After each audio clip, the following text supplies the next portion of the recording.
Alors, ce que je disais, c'est que, la semaine dernière, on s'était vu avec, plusieurs invités. On avait fait un débrief de la Ligue 1 retour. On était en compagnie de Lucas chez les Fuseurs, Trip chez les Légios et de, Trost chez les Bisous. On a fait un débrief justement, roster et performance de chacun de nos des équipes pour la Ligue 1 retour.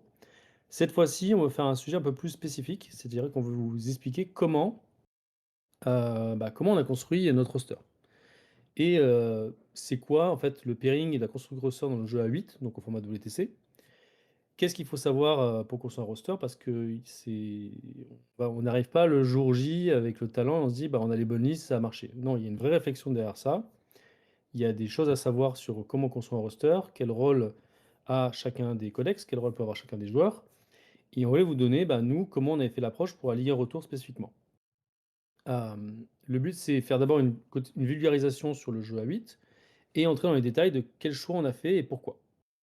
L'objectif pour vous, c'est que vous puissiez réappliquer ça, bah, dans vos ligues respectives, vos équipes respectives, sachant qu'il y a certains trucs qui vont en dehors justement du côté, codex, ils vont plus sur la personnalité des joueurs et comment on arrive à construire autour de cette personnalité-là. Accompagné non, j'ai trois participants, 3 personnes qui vont m'accompagner sur cet événement-là. Je vais laisser d'abord, Le Bull se présenter. Oui, bonjour, enchanté, le Bull. Yokai depuis un an. Ah bah, ça serait sur l'équipe. Ouais, pas Heu, encore, pas encore, presque. joueur depuis, début V8. Anciennement joueur de King of War, de manière compétitive et voilà, hein, ancien membre FTA, depuis j'ai commencé 40K, puis No Name, puis, aïe! Vous avez un magnifique son, merci. Merci, Ouais. je suis touché. Alors Voilà. accessoirement, Le Bull, tu es quand même champion du monde et Ah oui, double c'est vrai. champion de France en Ligue 1. Ouais, Oui, désolé, oui, c'est vrai, j'ai mais oublié. C'est vrai. Désolé, j'ai pas l'habitude. il oublie, il oublie le coquin. J'ai même régulé le ticket, c'est trop bien. J'ai essayé de le Tu as même un fondre, mais golden ticket, bravo. j'ai essayé de le fondre, mais ça fait pas de l'or, hein. Voilà. Hugo, tu veux te présenter? Enfin Quentel, pardon. Oui, ouais, Hugo, Hugo, pseudo Kentel, donc pareil, hein, arrivé en Ligue 1, avec les No Name, enfin depuis le début de saison, en yokai, usuellement, joueur, Blood Angel de cœur. Il y a des sombres rumeurs comme quoi je jouais Eldar avant et ou sinon moi, mon rôle, parce qu'on va parler pairing et cetera, moi c'est j'ai donné toutes les infos avant au chef qui est juste au-dessus là, à la caméra et puis après il se débrouille, et il se débrouille avec les infos que j'ai données, j'attends qu'on me donne un adversaire. Voilà, voilà et après Tanker, je sais plus, tu veux encore apprendre? À toi. Ouais, Mathieu, tanker. Personne m'appelle Mathieu, c'est pas grave. Moi, je joue KO, hem, je joue aussi Necron, je joue aussi Sista, je joue aussi Admech et plein d'autres bricoles, donc ça fait beaucoup de rôles différents. J'ai quand même tendance à ramasser les miettes, en tant que personnalité de joueur, on va dire, donc j'aime bien être, le dernier à m'adapter à l'équipe et aux besoins de l'équipe, mais parfois j'ai quand même des trucs qui m'attirent ou qui me chauffent. Je J'isole un truc qui m'a l'air fort et je me dis: «Tiens, je vais jouer ça et voir si ça colle en jeu d'équipe» et je prends un j'en on va dire, j'endosse un manteau, je prends un rôle et je me dis: «Bon, je vais attaquer cette fois-ci» et voilà. Après, de cœur, je suis plutôt, défenseur en général. Mais bon, si vous avez regardé les 2 derniers WTC, je suis pas défenseur. Voilà. Ouais, tu défends Peut-être très un mal. jour, peut-être que je vais blunter la prochaine fois. Mmh. Ça me changera. À toi, ZK. Oui, pardon, bah, Raphaël alias Zeka, ancien capi de sélection à l'équipe de France, joueur PU puis yokai. Moi, mon rôle là, cette saison, c'était surtout, aider les copains à être dans les meilleures conditions pour poutrer, autant dans l'appareillement que pour apporter des cafés et des verres d'eau et leur dire de ramener leurs points. c'est le chef Voilà, aussi. C'est le chef. c'est le capi chef, C'est le ouais. chef, c'est le chef. Et il a pas que le ticket, le chef. Et non, mais sur ce sujet-là, je trouve que c'est en vrai. Le fait de pas avoir de golden ticket parce que j'ai pas fait de partie, pendant la Ligue 1, je trouve ça bien. Parce que sinon, ça serait un peu un vol. Faut que j'aille farmer maintenant. C'est un loophole. OK. Hem, Est-ce que tu veux que je partage mon écran, le bulle, ou est-ce que tu as déjà C'est la bon, vision, attends, et tu as juste à cliquer sur le bouton? voilà, c'est bon, Casse rien. casse Ah, rien. parfait, La belle c'est bon. photo. Alors ça, c'est la Ligue 1 aller, mais bon, ça compte toujours. Avec la belle équipe à droite et le poseur à gauche là. Mais, Il y en a un, il est pas encore vraiment dans le groupe, on dirait, c'est mais la prochaine photo, il y est, vas-y. Il Ouais, est Est-ce que tu désolé, peux nous mettre le l'agenda? slide est un C'est peu alors cuté, mais ouais, on a juste que tes maths. ouais. c'est vrai. OK. ça, il est là, ouh là, attends, Alors on a un peu bossé, on a essayé de faire un agenda. Bon, j'avoue qu'on l'a fait un peu à la dernière minute. Donc excusez-nous, s'il manque des éléments, on va composer, il est là ton cœur. Voilà, c'est juste, Ah voilà. mais on le cache. Après je peux faire, un truc comme ça, mais, faut me dire si c'est, Ah, Non, ça par je a pense contre, l'air que qu'est-ce que ça correct. tu va. Peut-être partages, sur tel, ouais. ce tu sera un partages peu quel écran là? Parce Est-ce que là, il y que a est-ce changé que de comme slide. est-ce que comme ça, c'est, vraiment visible en live, Bah, c'est bien moi Ah, je c'est trouve. bon? Bah, Oui, c'est vas-y, OK. ah, continue. Oui, c'est bien. Voilà. Bah, j'ai changé de slide déjà, hein, Ah, un petit moment. ah, hem, ah oui, c'est normal. Voilà. OK, ouais. Nickel. oui, Mais d'ailleurs, bon, comme il l'a dit, Zeka, enfin, voilà, c'est, un slide exhaustif, mais n'hésitez pas à poser des questions surtout. On sera ravis d'y répondre à la fin. On reviendra sur les slides où ça concerne le truc, mais voilà, c'est ce qui nous intéresse de savoir ce que vous avez envie d'apprendre qu'on n'a pas couvert. ouais, c'est pas un cours magistral, on va juste mettre des concepts que comme nous on essaie d'appliquer, et puis si vous sentez que des trucs peuvent être vous avez envie qu'on creuse, des questions, dites-le nous parce que en fait, ça se veut interactif, sinon on aura tout bâché en 30 minutes et puis bonne soirée, quoi. Allez, salut. Bon, juste un disclaimer, donc on va d'abord faire une petite introduction au jeu à 8, donc pas tout le monde joue au format WTC à 8, et après on ira directement dans le côté construction du roster. On a essayé de faire pour nous des chapitres qui nous paraissent intéressants et importants, parce qu'on peut aller directement sur, OK, quel codex faut prendre, pourquoi, mais en fait, il y a des éléments de langage qu'on utilise, et ça va être nécessaire pour vous pour comprendre après, notre pairing. Pour comprendre, quel rôle fait quoi, pourquoi on choisit ces types d'armées, comment elles sont complémentaires, et cetera, et cetera. Alors pour commencer, je vais faire une magnifique slide qui est vide parce que j'ai pas eu le temps de la faire. Normalement, elle s'affiche, je sais pas, voilà. Donc le jeu à 8, donc là, on va faire, du blabla. Heu, le jeu à 8, donc nous, on parle du format WTC, donc World Team Championship à 8. Il faut savoir que le format 8 a des tables WTC qui sont différentes du format FEC ou du format Game Workshop. C'est des tables qui sont assez chargées, mais qui ont des particularités pour que certaines tables soient très découvertes au niveau des objectifs. Le jeu à 8, évidemment, c'est pas 8 contre 8, c'est pas un hein, Apocalypse, c'est des duels. Donc, dans la notion de duel, il faut arriver à faire une notion d'appareillement. C'est-à-dire que quand il y a 2 personnes qui s'affrontent, bah, comment on désigne ça? C'est pas: «Je prends mon champion chez toi et mon champion chez toi, ils vont se taper sur la gueule», c'est qu'on doit avoir une stratégie de faire des binômes, C'est tellement mieux de et jouer c'est un comme peu la ça. même manière que nous, on veut mettre des binômes, bah, qui vont gagner l'adversaire en face, et pour faire ça, il y a une notion de pairing, et il faut avoir une stratégie, de dire, bah, quel codex va gagner quel codex, et cetera, et cetera. Bon, je pense que la majorité de notre audience sait de quoi on parle, mais bon, c'est tout le jeu dans le jeu. C'est comme quand vous jouez à The Witcher 3 et vous jouez au Gwent, enfin, c'est les cartes de Gwent, c'est ça? Ou pour les boomers, quand vous jouez à Final Fantasy VIII et que vous avez les cartes à collectionner là, bah, c'est le jeu dans le jeu, mais qui donne un peu de profondeur et d'intérêt à ça. Sinon, ça serait c'est pour ça qu'on trouve le jeu par équipe plus intéressant, parce que même si votre codex avoir des faiblesses, en fait, il peut avoir de grosses forces, et si on vous met sur le bon match-up, bah, c'est tout l'intérêt. Donc l'idée, c'est putain, Salésia, tais-toi. L'idée, c'est de vous justement vous montrer, bah, pourquoi en fait vous pouvez jouer des codex qui ont l'air pas forcément forts, mais qui en jeu d'équipe prennent tout leur intérêt. Par exemple, si on prend un codex comme Orc qui en solo peut avoir vraiment des faiblesses, qu'on arrive dans un jeu d'équipe et qu'il est bien placé, il est hyper fort. Bon, On va commencer au lieu de blablater, on va aller sur des exemples concrets. Je pense que le premier truc qu'on va aborder, c'est les rôles, les rôles dans les codex. Donc on a des éléments de langage quand on parle des différents rôles. Hem, est-ce que peut-être alors je vais les dérouler et peut-être, je vais donner la main à ton cœur, tu vas expliquer comment tu vois chacun des rôles. Ça, c'est pas que moi qui parle. Eh beh, c'est Premier, c'est la parti. défense. Ouais, Ouais, mais c'est la défense. Bah, simplement, c'est une armée qui va pas forcément, alors, en fait, on peut peut-être rappeler, le système d'appareillement 8 parce que c'est assez important. 3 défenseurs. La dernière partie avec les 4 codex, on appelle ça le switch.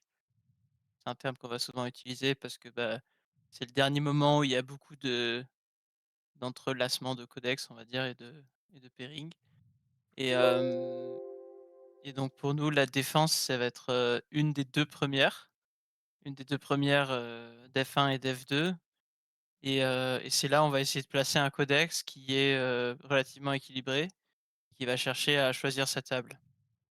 Donc parfois, c'est bien d'avoir une armée qui a envie de jouer sur une pelouse, sur une table 7-8, où il y a pas de décor et qui tire très fort et qui demande, aux adversaires de venir se battre sur sa table.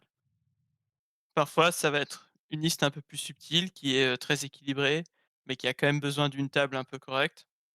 Ça dépend des besoins de l'équipe en termes de table. il y a Hem, quand même un prérequis sur la défense, c'est que c'est pas une liste qui va pouvoir se faire attaquer par deux codex et perdre. C'est-à-dire qu'il faut au minimum qu'il y ait une ligne matricielle qui peut absorber un peu tout, sans se prendre une douche. ouais. Après, dans l'absolu, oui, faut essayer d'avoir la matrice la plus plate possible, faire enfin concéder, des unités qui sont, polarisées et tout, mais pour essayer d'avoir un truc. Enfin, il faut faire une espèce de liste de solo, en fait. Faut vraiment avoir du jeu dans tout, il faut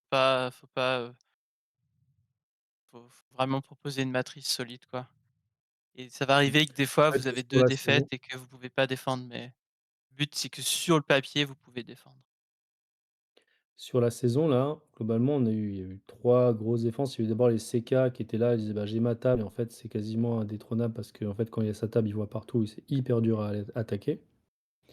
On a eu Custodes 3 Land Raiders qui, en fait, il avait vraiment c'était très difficile d'aller le détrôner parce qu'en fait, quand il est sur 3 objets, ben, le temps de tomber, il prend quasiment tous les codex et puis on a vu des codex on a eu l'Admech. L'Admech, c'était vraiment une liste plutôt de solo qui pouvait aller sur n'importe quoi et du coup, le fait qu'elle soit en première défense et qu'elle choisisse sa table, elle est encore mieux. C'est ça, c'est les types de listes de défense. L'attaque, j'ai mis une petite épée comme, l'attaque. L'attaque, le but, c'est, en fait, c'est pas, faut pas se mettre en tête que c'est une attaque. En gros, c'est quelqu'un qui va avoir une matrice polarisée. Donc, par exemple, un Eldar, par exemple, un Tau avec une Storm Surge, hem, voilà, ou une liste avec, 4 Octans. Une liste qui prend un parti pris, assume d'avoir des mauvais match-up comme des bons match-up et ça, c'est une liste qui va demander des ressources de pairing parce qu'elle va demander de naviguer le pairing sans trop, sans pourquoi il y a un defiler sur ma tronche?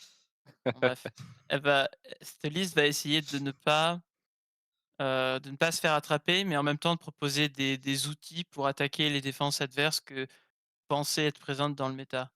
Donc si par exemple, il y a un Custo Land Raider qui traîne, c'est bien d'avoir des listes qui peuvent l'attaquer. Donc par exemple, une Istika, heu, par exemple, je sais pas, un Space Marine avec 3 Répulsors Exécutionneurs, j'en sais rien. Et cette liste-là, elle va souvent avoir des bons et des mauvais match-up de façon très clivante et donc votre but en tant qu'attaque comme rôle, c'est, de tomber sur, ce que vous chassez et donc souvent ça demande un peu de gymnastique pour, si vous n'avez pas réussi à attaquer ce que vous deviez attaquer, pour pas trop se faire rouler dessus vers le switch ou vers la fin du pairing. Ouais, vers la fin Voilà. du péril. Classique, l'Eldar, qui est assez bon pour attaquer les défenses, mais dès qu'il est refusé, il se retrouve sur la fin de pairing et c'est beaucoup plus dur de le placer. Ouais. Le troisième rôle qu'on a, c'est quelqu'un qui est très utile en pairing, ça s'appelle ce qu'on appelle un peu le blank. Vache. Hem, Ouais, en fait, c'est blanc ou joker ou vraiment quelqu'un son but c'est, de draw quelqu'un sur sa table. En fait, c'est un peu comme une défense en essence, c'est-à-dire vous faites une liste équilibrée, mais votre but c'est, d'aller, attaquer quelqu'un qui a choisi sa table et qui s'est mis dans la meilleure situation qu'il peut et donc heu, vous devez tout simplement, l'attaquer dans ces conditions et faire votre draw. Heu, Notamment Necron, c'est un blank, enfin ou un blunter, on appelle ça aussi. Vous entendrez souvent blunter. mmh, C'est, heu, c'est un blunter très courant, le Necron, parce que c'est typiquement une armée qui est résistante, qui a des mécaniques de loan-up, qui a des mécaniques de rip-hop, qui a des mécaniques pour, heu, ramener des persos. Donc en fait, c'est très bien pour attaquer sur n'importe quelle table et donc typiquement, bah, si vous mettez, une défense qui tire très fort sur une table, vous pouvez l'attaquer avec un Necron, c'est assez idéal. c'est C'est aussi un très bon codex et les blunters, c'est très bien à avoir dans un pairing parce que ça sert à des moments où on a manque de cartes, enfin, on n'a pas envie de placer certains trucs, ça permet un peu de mettre le truc, genre joker et ça ramène toujours entre 8 et 12 ou mieux si les selon les codex, mais c'est très, très pratique. J'ai une question justement, si qu'on me demande si refuser l'Eldar permet au final de le battre, pourquoi avoir l'Eldar? Ben, en fait, si on sait que le Eldar va être refusé, c'est-à-dire que forcément, vu qu'on attaque, on a 2 attaques, c'est l'autre carte qui va être acceptée. Donc des fois, on force à placer l'autre carte en attaquant avec notre Eldar. Et puis sur un malentendu, des fois l'Eldar il a accepté et puis il met des points, hein. Faut pas Ouais, des croire, hein. c'est souvent le cas quand, il y a une liste qui est un peu mal construite et tout le monde la détruit. Généralement, les équipes en face, l'envoient toujours en attaque avec un autre codex et généralement, soit on a cette loot match parce qu'il nous intéresse, parce que vu que l'autre on le démonte, dans n'importe quel cas, on peut l'amener au fond. Ça marche aussi ça, hein. J'ai eu Mmh. souvent ouais, en ça fait, comme c'est ça. on peut ce que tu dis, c'est qu'on peut presque parler de défausse. C'est-à-dire, il y a quelqu'un qui se retrouve avec une matrice atroce contre les adversaires, pour ce pairing en particulier et on va essayer de faire qu'il tombe pas sur son pire match-up et parfois, en fait, un de ses meilleurs match-up, même si c'est une lose, c'est attaquer quelqu'un sur sa table et donc du coup, on va utiliser un autre codex fort pour, forcer les adversaires à faire un choix, donc ça c'est, on va dire, de la technique de pairing un peu plus avancée, hein, quand même. Et l'idée Mmh. c'est que vous allez forcer votre adversaire dans un choix, soit il vous laisse défausser une bonne colonne, soit ils acceptent le codex que vous voulez vraiment mettre, par exemple Eldar, sur lequel leur défense perdrait. Parce que Eldar c'est, bien contre les armées de tir en général. Mmh. On a le Il y a dernier qui est alors le flex. Ouais, Hugo? Désolé. non, je disais, il y a Gon qui donnait, enfin, qui a Mister Gon qui disait qu'en gros, Kentel avec les BA, c'était le blanc, là. Donc c'était à Ligue 1 aller où jouait, Blood Angel, Angelic Inheritors. Alors, c'est vrai et pas forcément vrai parce que en même temps, c'est un blanc parce que c'est une liste de solo, donc on pourrait se dire: «Oui, c'est un peu une défense», mais c'est en fait, les rôles sont pas forcément, fixes sur une liste. C'est pas une liste, et plutôt une défense correcte et du coup, ça doit tout le temps être en défense, c'est tout le temps une défense. Selon ce qu'on affronte, selon comment se passe le pairing, un blanc peut attaquer.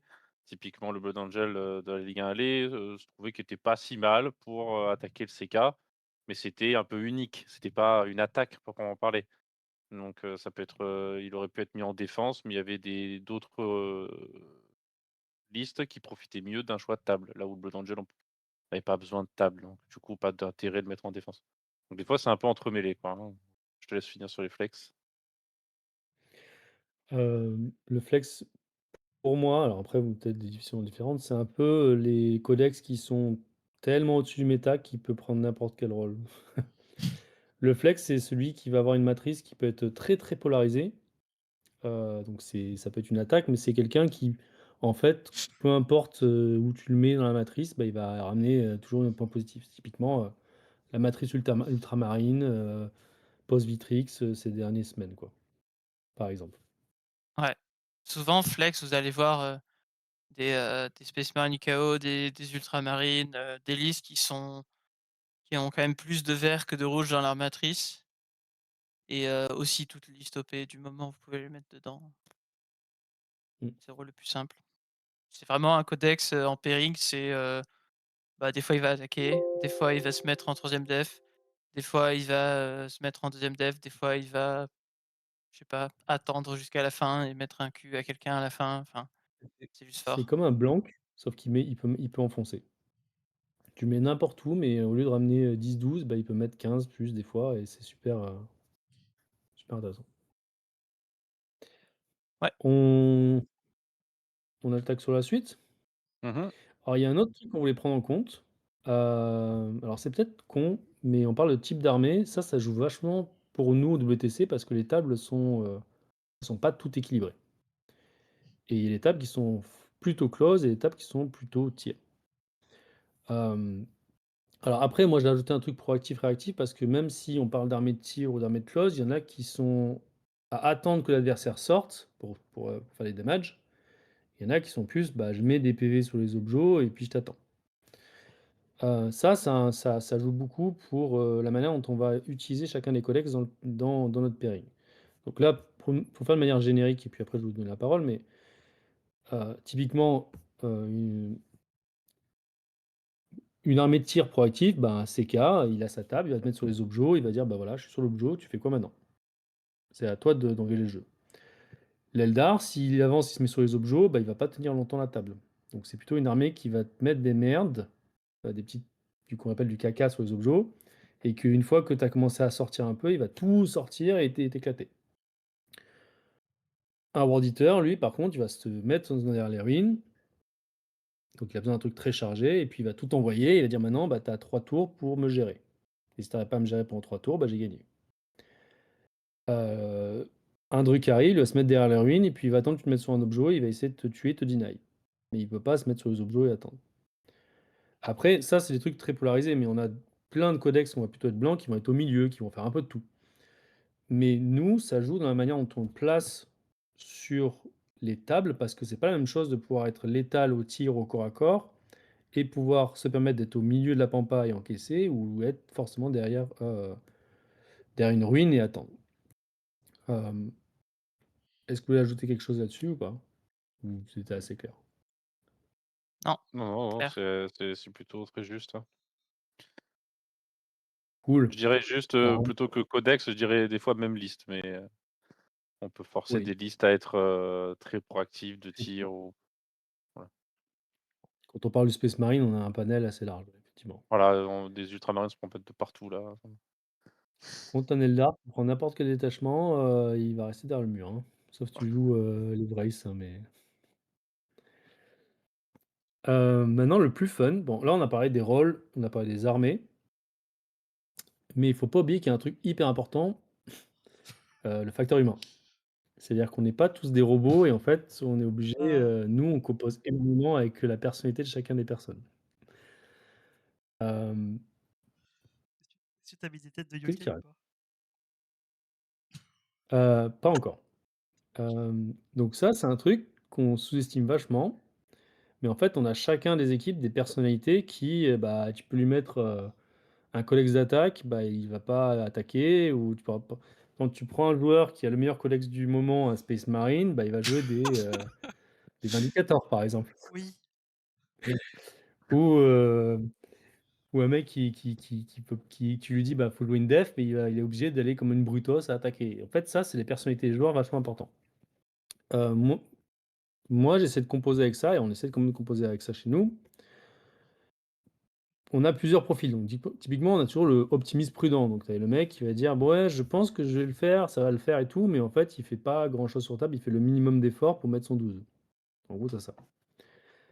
À l'autre côté, tu as le prudent réaliste. Tu vois, lui, c'est pire. Lui, il va vraiment faire le minimum, minimum, il va être le mec en def, il va construire ses listes de manière pour être sûr de jamais perdre et il va, toujours mettre son estimé le plus bas au cas où. C'est-à-dire qu'il va dire: «Bah, moi, au minimum, je vais mettre 8, 10 et que ça», donc sa matrice, elle est un peu flat et c'est même la manière de jouer est un petit peu flat. Ça, ces 2 profils-là, on va dire, c'est plutôt facile à gérer en pairing. mais si tu prends que des mecs comme ça, bah, en fait, tu sors de pairing, tu fais que des draws. Donc tu as besoin des mecs qui sont un petit peu pétés du casque. Et c'est là qu'on arrive aux autres modèles, donc l'optimiste agressif, qui est souvent un peu d'élu. Lui, pour lui, il éclate tous les match-ups qu'il attaque. Et il regarde la stat haute tout le temps, il dit bah, de toute façon, je vais éclater ça, ça marche, etc. Donc l'optimiste agressif, pour lui, il se voit vert partout, mais il tente des trucs, donc du coup, c'est pratique parce que si ça passe, ça marche, ça marche, ça ramène des points. Et le meilleur profil qu'on peut avoir, c'est l'agressif réaliste. Je trouve qu'en V11, c'est le gros de Chad, en V11, quelqu'un qui arrive bien à faire une matrice et à bien push, c'est généralement ce qui ramène le plus de points. Parce qu'en fait, même si à la fin, plus aucune armée n'a de figurine, mais que lui, il a agressé, il était sur les objets, bah, c'est souvent celui qui ramène le plus de points. Dans chacun de vos teams, vous avez ces genres de profils, plus ou moins, hein. Alors là, c'est les extrêmes, mais tu vas avoir des mecs au milieu. Donc, je vais faire un petit exercice avec mes collaborateurs de live et on va placer bah, comment ils sont chez nous, en fait, ces personnes-là. Donc, on va mettre nos joueurs. Ah, tu l'as fait, putain, Incroyable. putain, putain, putain, mec, j'étais en train de faire en zoom la tête de Reslot pour la Oh, mettre quelque part, quoi, mais c'est bon, pas besoin. Alors, on va commencer par, tiens, par Red Slot. Red Slot, on le met où? Oh putain, tu peux Ah, le putain. sortir de l'écran, mais genre en haut à droite. Tu trouves que c'est un optimiste agressif, Red Slot? En fait, je suis pas tout à fait d'accord. il manque le facteur des illusions, en fait. Je sais pas, faut le mettre.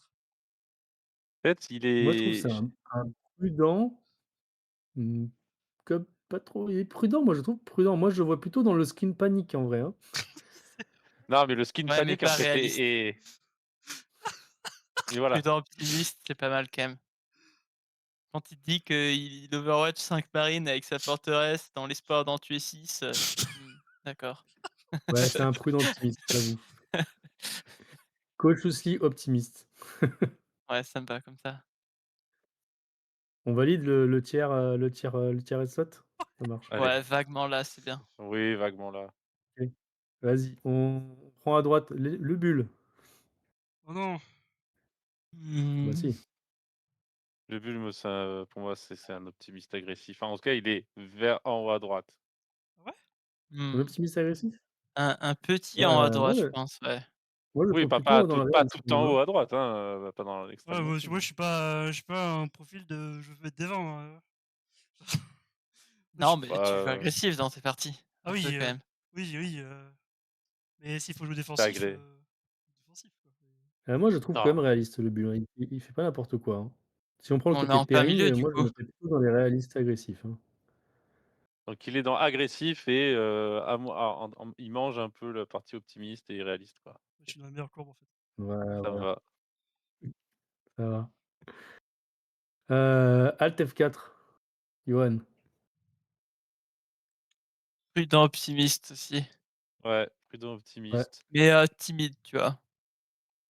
Mais pour sûr Ah, prudent. optimiste prudent, quoi. Optimiste prudent, ouais. Ouais, Du coup, je mettrais plutôt Red Sword un peu plus agressif que Johan, ouais, peut-être, ouais. comme ça. Ouais. Un truc du genre, c'est pas mal. Nico. Quentel, tu pas Ah Nico, ouais, Nico, non, vas-y. non, non, vas-y, Vas-y, vas-y, Nico. Kentel, je dis rien Quentel. du coup. Tu pas le droit de tout mettre en Heu, Chad. à quelle sauce on peut Ça dépend, Alors, on prend quelle période? Eldar ou Space Marine ou Démon? Parce que ça dépend, en fait. pour maintenant, c'est Ligue 1 retour des Druides, là. J'ai dit qu'Eldar c'était une légende obscure, il y avait des rumeurs, mais bon, il y avait pas de preuves. moi je te mettrais, réaliste, un Agressif. chouille moins agressif que le bull. Ouais? Genre réaliste plus middle un peu. Bon, il agresse quand même l'hôtel, non? Tu vois? Ouais, Ouais, mais il moi sait je trouve jouer qu'il y a prudemment aussi, en vrai. Il y a plein de fois, ouais, on mais je pense l'envoie que les sur top un mauvais teams, quand même. match-up et il fait le taf, tu vois? Il collapse pas. Mais en pairing, sur les estimés, moi je le trouve un petit peu optimiste. C'est bien, hein? Moi je trouve que ce serait un peu optimiste. Putain, s'ils sont optimistes quand tu vas montrer les matrices avec que des pelouses, Non, mais C'est vrai. Voilà, là, je suis Wouah, plutôt t'es optimiste, optimiste, là. tu tellement de pelouse avec ton connect, ça devrait être des grosses looses à la place. Vas-y, moi, je Waouh! te Il se voit tellement beau, en mets fait. plus Ouais, agressif que le bulle, plus optimiste. Moi, je te mettrais comme ça, là. Plus optimiste, mais moins agressif. OK. Ouais. Vas-y, après déplace OK. un peu le bulle. Plus optimiste et moins agressif? OK. Ouais, alors, OK, je suis moins gros sur Ouais, table. c'est vrai. D'accord, ouais. Va bien. Vas-y, Nico. optimiste, Co je sais mmh, en haut à droite? Nico, bon, à droite, on est d'accord pour à droite, j'ai l'impression, c'est à unanime. droite, c'est pas mal, ouais. À En haut à droite, droite. ça lui Et va bien. je pense que tu peux déplacer Yoda un peu vers la gauche, quoi, ouais.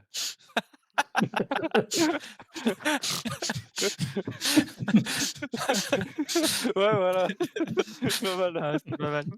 Ouais, c'est pas mal, Pas ouais, je suis ultra d'accord. contractuel, mais je pense que ça nous va. Vas-y, Zeka, moi, pour moi, tu quelqu'un de prudent Prudent. Oui. Réaliste, et réaliste. Oh, Ouais, je boring, pense quoi. comme Trop ça. réaliste. un peu Mmh. boring. Oh bah, attends de voir Aretas, hein.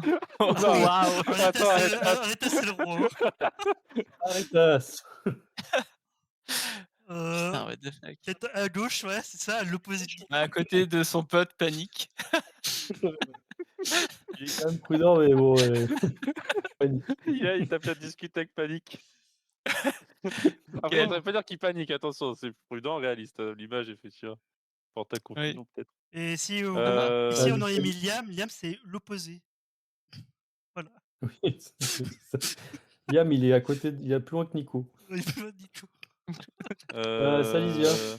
Salisia. Non, Win. Salisia, Salisia, c'est une mamie. Salisia, il est turbo agressif, hein. Non, il est pas turbo agressif. Je trouve que c'est une mamie des fois. Hem, Ah ouais, ça dépend, il y a une différence quand il joue en solo ou en training ou quoi. Quand il joue en Ouais, mais solo, là, moi je on le est mettrais en haut, genre je mettrais prudent, légèrement optimiste, prudent, légèrement réaliste plutôt. Je le mettrais genre vraiment mmh. tout à gauche. En team, je sais pas trop. J'avoue que je sais pas trop. Type ça peut être ta fiole, hein. Il est Ah, je Mmh. là, sais pas, et là, voilà, je t'envoie 5 classes temps à toi. Bien joué.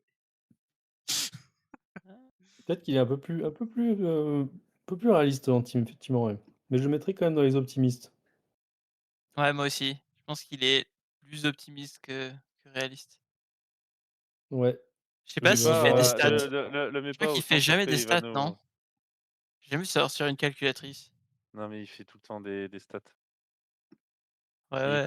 il connaît le pourcentage de chaque fraction, sur StatCheck, 3 décimales, après la virgule, non, Ouais, non, c'est ouais. i C'est vrai. ouais, C'est vrai. Oh, il reste que moi. et ton cœur?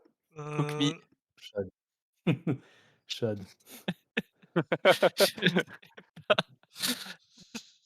Ouais, je sais pas. Ton cœur, c'est heu, full franchement, réaliste, c'est full mais je le réaliste. mettais pas prudent, hein. C'est pas prudent, mais je pense que c'est milieu, je pense. Ouais, c'est, Milieu en bas, fait, il non? est plus réaliste que le bulle et oui, autant agressif, Ouais, voilà. en En dessous gros, du c'est Ouais, en mais dessous de le bulle, en dessous de le genre, bulle, ouais. visuellement, je dirais. En ouais, dessous, ouais, tu raison. pas à gauche. Tu Genre autant agressif, mais juste peut-être plus réaliste. Putain, à côté de la tête, Ouais, Oméga BG, quoi. moins d'élu, comme on dit. Franchement, il ressemble à ce quand même, hein. Il est moins Incroyable. d'élu, mais voilà. Bon, à la Voilà, Quel fin, ça beau donc ça ga et classement. ça, à la fin, ça gagne la Ligue 1, du coup, OK, ça va. Bah, OK, Donc hein. on n'a pas de prudent optimiste, hein, quand même, hein. C'est un peu, non, On Ah n'a moi pas de j'aurais giga prudent optimiste, non. on a des gros d'élus.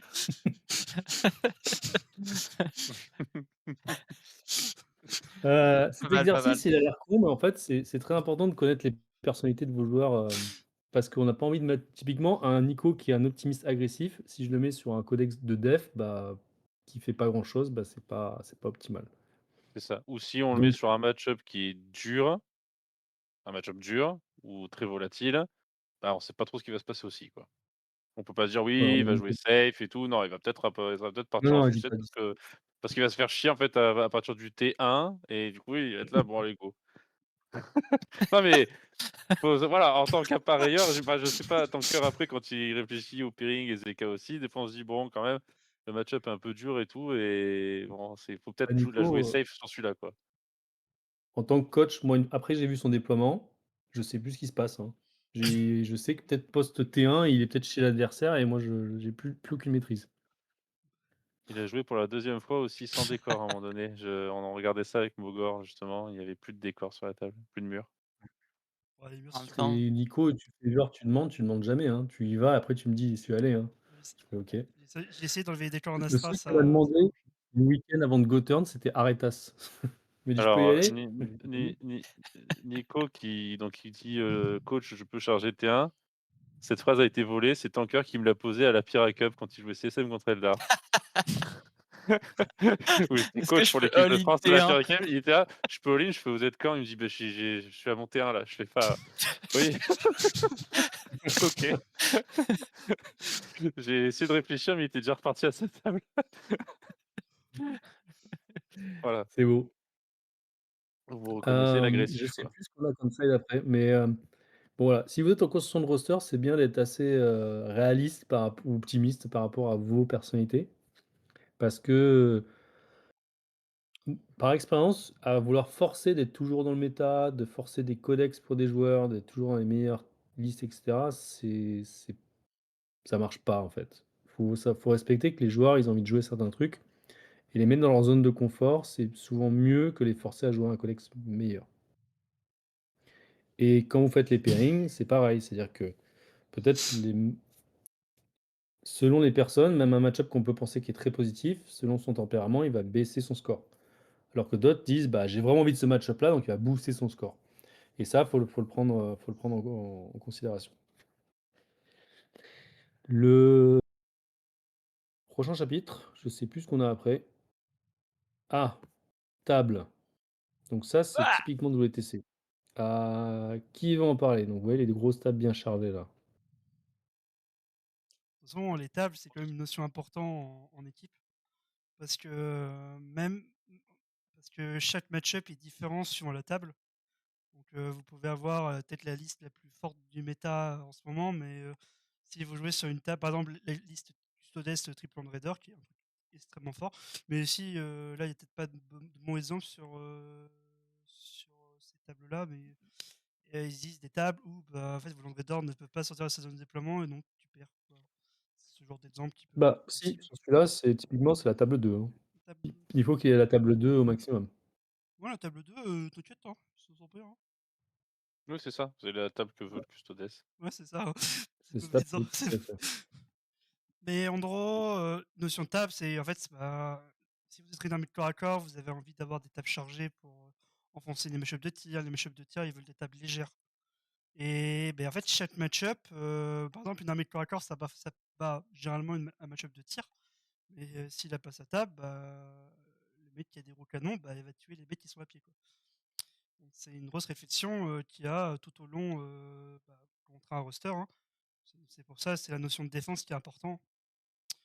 Que généralement en WTC, la défune, c'est celle généralement qui prend les tables vides pour libérer les listes de corps à corps qui ont besoin des tables un peu plus chargées pour mieux jouer au fur et à mesure du pairing, quoi. Après, pour ajouter à ça, je pense que ça dépend aussi du méta. Par exemple, si on tombait dans un méta où il y avait beaucoup d'armées de tir fortes, on ferait peut-être l'inverse. Peut-être qu'on prendrait une liste de corps à corps ou une liste, qui a beaucoup de deny et pas trop de tir et qu'on la mettrait en première def et elle prendrait la table la plus chargée. En fait, l'idée qu'il faut se dire, c'est enlever la table qui n'arrange pas les gens à la fin de votre pairing. Si vous prenez que des armées de CAC et vous défendez en première def avec une armée de CAC, bah, il va falloir prendre une table qui l'arrange, ce qui fait que vers la fin pairing, bah, en fait, les pauvres mecs de corps à corps qui restent, ils vont se retrouver, vraiment ça va être hors de contrôle, quoi. Ils vont se retrouver sur table 7, table 8, table 4, tables qui sont assez avantageuses pour le tir. Donc, donc voilà, c'est important en gros de se dire, quand est-ce que nos armées de corps à corps interviennent dans le pairing et quand est-ce que nos armées de tir interviennent dans le pairing et faire en sorte de enlever les tables qui arrangent le reste de vos joueurs. Et nous, personnellement, le yokai, on a beaucoup de joueurs corps à corps, on a quelques joueurs agressifs, machin. Heu, Souvent, on se retrouve à justement enlever les pelouses, les tables, pas belles que notre corps à corps veut pas, notamment la table 7 par exemple. Heu et du coup, on a tendance à défendre avec des armées de tir, qui tâchent pour sortir ce genre de table, qui embête tout le reste, quoi. Et je voulais rajouter là-dessus, je pense que je vous conseille quand même de, vous poser la question à quel point ça change votre estimé, sur les tables. Parce que, enfin, on est tous passés par là. On était aussi en Ligue 3 avant vous et en fait, on savait très bien, que, on n'a pas forcément, la détermination de faire tous les matchs, on va dire, et ni l'expérience ni la volonté. Et en fait, on se retrouve souvent à par exemple, si on a fait une fois le match-up, bah, peut-être qu'en fait, il faut qu'on se pose la question. Donc j'ai joué une fois contre cet Astra, est-ce que la table m'était avantageuse? Est-ce que la situation m'était avantageuse? Est-ce qu'il a bien joué son T1? Est-ce qu'il s'est bien déployé? Outre ces questions-là, là, on est sur la partie table, donc faut vous demander, est-ce qu'on a joué sur une table qui était, bien ou pas bien pour moi? Si vous avez joué sur une table qui vous paraît, moyenne, faut que ça se reflète dans votre estimé, que, vous dites, «J'ai fait la partie, je pense que ça, c'est le résultat sur une table moyenne» et vous dites: «Peut-être que sur une table plus chargée, par exemple, celle-là, je vais mettre plus de points» et inversement, s'il peut choisir une pelouse, peut-être que ça ira pas. Ou alors au contraire, vous avez fait le match sur cette table moyenne et vous vous êtes rendu compte qu'en fait, la table n'avait aucun intérêt, on s'en fout complètement, ça a pas d'importance dans ce match-up et dans ce cas-là, vous mettez juste un estimé, pas de table mentionnée pour votre appareilleur et c'est très bien comme ça. Mmh mh. Et je rajouterais aussi que les tables, donc nous ça affecte la construction de notre roster, comme l'a dit Tanker, sur le fait que, du coup, on va avoir des armées qui vont aller jouer sur les tables qui n'arrangent pas le reste du roster, par exemple des armées de CAC. Mais l'inverse est vrai, c'est-à-dire que, attention quand vous construisez un roster, de ne pas vous retrouver avec trop d'armées de tir ou que des armées de corps à corps, hein, l'inverse est vrai. Parce qu'être à être trop déséquilibré, à la fin, vous avez vos 2 premières armées de tir qui vont partir en défense 1 ou en attaque 1, défense 2, attaque 2, enfin, on va dire les 4 premiers matchs, où ils vont avoir des tables correctes et les 4 suivants, votre armée, qui joue, 3 prismes de feu, plus, je sais pas quoi, ou l'armée qui joue, 3 Predators et 2 Ballistus, bah, elles vont se retrouver sur des tables, en fait, où, bah, d'un coup, ils se retrouvent en difficulté. Alors, il annonçait un estimé plutôt, on va dire optimiste, hein, une draw, une petite win et cetera. Parce que c'est vrai, dans une situation où il a une table, on va dire, soit avantageuse, soit neutre, mais dans une table qui le désavantage, ça peut des fois vite s'effondrer, quoi. Donc sur la construction de roster, il faut faire attention à ça. Et comme on connaît pas, les scénarios avant de soumettre le roster, c'est-à-dire le scénario et donc les déploiements, on sait pas, combien de rondes on fait en Search and Destroy en Emeraldville, il faut faire attention, quoi. Pas se dire: «Attention, notre roster, si jamais il y a 2 rondes en Search and Destroy, on est en grande difficulté, quoi, à se déséquilibrer, quoi». Voilà. Je trouve qu'avec l'expérience, on minimise vachement notre risque, à attaquer un tournoi, avoir une répartition équilibrée entre nos codex d'attaque, de def, de blank et ceux qui sont tir et corps à corps. Généralement, on en a peut-être un codex de corps à corps de plus parce que en fait, les tables WTC, aident ça et puis c'est des codex qui permettent d'aller chercher des points, quand besoin est. Je trouve que à l'heure actuelle, les codex de tir vont plutôt pas forcément aller chercher beaucoup de points. Ils sont plutôt à aller, faire, l'égal ou un petit win en plus, avec les codex de corps à corps peuvent aller, chercher les points donc quand on les met bien au bon moment du pairing, c'est souvent ce qui peut faire la différence sur une ronde. Ouais, Mais c'était juste qu'on est une équipe de 8 barbares aussi, hein, c'est ça le problème. ouais, il faut vous calmer, des bourrins. Non, mais je te rejoins là-dessus, c'est-à-dire une armée de corps à corps, bah, enfin, le gameplay, à un moment donné, voilà, il va déclarer des charges, il va avancer, donc il va gagner du terrain. Donc juste ça, des fois, ça fait plus de différence. C'est-à-dire tuer une unité, mais en gagnant du terrain, ça, des fois, ça apporte souvent plus de points que tuer une unité en étant à 36 pas. Voilà, donc juste, des fois sur l'ensemble de la game.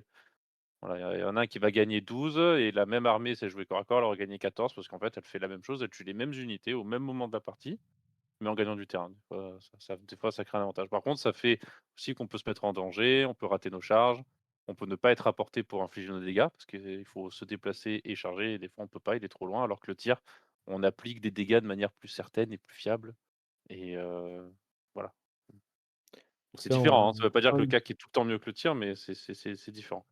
fin V10, c'est vrai que c'est plutôt les armées de tir, statiques qui sont en défense et en blanc et ceux qui agressent, Mmh, c'est plutôt les armées de CAC. c'est ça. Ce qu'on remarque. Mmh mh. OK, c'est bon pour les D'ailleurs, tables? On enchaîne? je Ouais. pense que j'ai un petit détail à rajouter sur les tables. Quand vous vous entraînez, si vous jouez contre un de vos coéquipiers, je pense que ça peut être bien de vous demander quelle est la table qui a le plus de chances d'apparaître.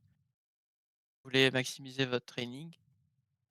Si vous savez pas, vous avez qu'à la générer, aléatoirement, mais par exemple, si vous avez, un Nécron et que, vous vous dites, «Bah, en fait, on a build ce Nécron pour attaquer un Custodes», bah, dans ce cas-là, je pense que ça vaut le coup de laisser le Custodes choisir sa table. Parce que vous êtes déjà en train de simuler une situation où votre Nécron, il attaque quelqu'un. Donc, autant que l'autre personne choisisse une table qui l'arrange. Heu, Si vous voulez être conservateur, vous pouvez dire: «On va prendre la deuxième meilleure table du custodes», comme si la première était déjà partie, par exemple, pour être très conservateur. Mais dans l'idée, je pense que c'est bien de vous demander quelle est la table qui a le plus de sens en pairing. Heu, Par exemple, si vous faites un mauvais match-up du style, Eldar contre World Eater, ne jouez pas sur la table du World Eater, ça ne fait pas de sens. Jouez plutôt sur une table qui arrange l'Eldar. Bah, Hem, faites-le une fois pour l'expérience quand même. Ça Posez dure 1 heure et ouais, ouais, moi non, je mais clique sur alors arrêtas, ça marche aussi. l'expérience, c'est important. Je pense qu'on en parlera plus tard de ça. Hem, mais globalement, je pense qu'il faut se dire qu'une personne qui se met en défense, elle va souvent, quand on consulte les résultats d'un tournoi, on voit très vite que les gens en défense, ils prennent une variété de codex dans la gueule parce que, bah, en tant que défenseur, ils ont pas toujours le choix, voilà. Alors qu'un attaquant, souvent ou un flex, il joue quand même un peu plus contre les mêmes codex. Donc je dirais que le défenseur doit être quand même un peu plus holistique dans son approche de ce qu'il doit jouer. Ça doit être, je vais pas dire un grand bosseur, mais ça doit être quelqu'un qui travaille un peu plus de match-up. Alors qu'à l'inverse, quelqu'un qui attaque ou qui est là pour contrer le méta ou quoi, il a pas besoin de faire, 40 games, contre, 40 trucs différents. Il vaut mieux plutôt poncer un peu les match-up qui ont des chances d'arriver dans plusieurs situations et cetera. Je pense que ça, c'est de la micro-optimisation de votre temps de training, mais ça peut avoir une vraie valeur parce que si le défenseur a fait le match-up, que l'attaquant de ce fameux défenseur n'a pas fait le match-up et qu'en plus le défenseur prend une pelouse, bah, en fait, votre défenseur au final, c'est lui qui va mettre un cul, pas vos attaquants. C'est lui qui connaît le match-up, il a la table, ça va peut-être très bien se mmh, passer. tout à fait. Mmh. Qu'est-ce qu'on a après? Choisir les 8. Alors c'est là, on est au moment où, on n'a pas fait toutes les slides. On a un peu on a un peu amorcé le sujet. Choisir vos 8. En fait, c'est difficile de choisir 8 personnes d'un coup. Il faut faire une composante entre plein de choses. Souvent, le méta dit, ben, il y a 4, 3 et qu'il 5 codex, on se dit: «Bah, il faut absolument quasiment les avoir». C'est un peu moins vrai en fin de V10, mais il y a souvent, des codex qui vont le vent en poupe. On se dit: «Bah, est-ce qu'on a vraiment envie d'aller en Ligue 1 sans le Custodes Land Raider là ou le Necron, ou le Space Marine, l'Ultramarine?» Tu vois? C'est la question qu'on se pose. Après, l'autre facteur que vous pouvez avoir, c'est peut-être un joueur que vous voulez avoir dans le roster parce qu'il performe bien, mais qui joue à un seul type de codex. Je ne citerai pas de joueurs chez nous, mais on a des joueurs ou chez vous qui jouent toujours le même joueur, le même codex, même codex, même codex. Ça a de la valeur. En fait, même si ce codex n'est peut-être pas méta, en fait, s'il maîtrise vraiment son codex, il va toujours s'en sortir quasiment peu importe le match-up, même les match-ups défavorables. Donc je dirais que dans votre première sélection des 4, c'est un mix entre les bah, j'ai un joueur qui ne va forcément jouer ce truc-là et j'ai les codex que j'ai envie d'avoir dans mon roster. Vous faites la première analyse de ça et vous dites: «Bah, d'accord, est-ce que c'est un Tchad? Est-ce que c'est un panique? Est-ce que c'est un défenseur? Est-ce que c'est un flex?» Et comment j'itère par rapport à ça pour ajouter les bons codex ou les bons rôles. Si j'ai déjà des défenseurs, peut-être j'ai besoin d'attaque. Si j'ai déjà des flex, j'ai peut-être besoin, de défenseurs. Si j'ai un OTP quelque chose, j'ai peut-être besoin d'être sûr que mes 2 derniers codex, c'est des mecs qui sont hyper flexibles et qui peuvent pick up le codex à la dernière minute.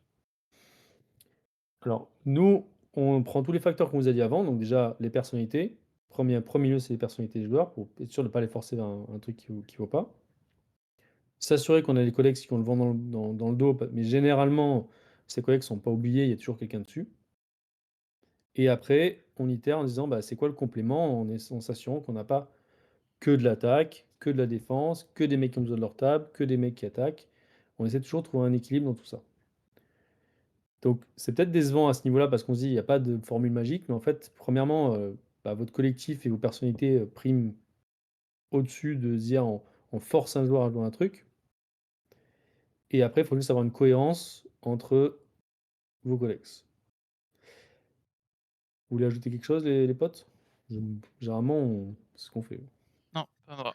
C'est bien. Non, non, ouais, je peux confirmer, l'expérience qu'on a eue nous en no name qui rejoint ce que tu dis sur les caractères des gens et les codex. C'est-à-dire, on avait au début de la no name, plutôt on construisait le roster à l'inverse. C'est-à-dire on prenait les factions, les codex, on disait: «Ben voilà, il nous faut le Space Marine comme ça, il nous faut le Custodes, il nous faut le Necron, il nous faut l'Eldar, il nous faut» construisait et ensuite on faisait la distribution.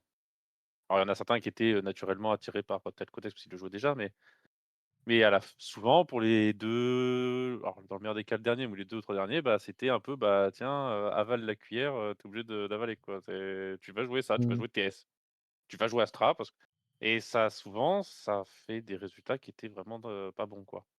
Parce que du coup, on se retrouve avec un joueur qui traîne des pieds, qui a pas envie, ça lui plaît pas, il voit pas ce il doit faire sur table, ça lui correspond pas et ça rejoint ce que tu dis, c'est-à-dire éviter de un conseil de part, je pense, éviter de trop se focaliser sur les co le codex qu'il faut absolument avoir.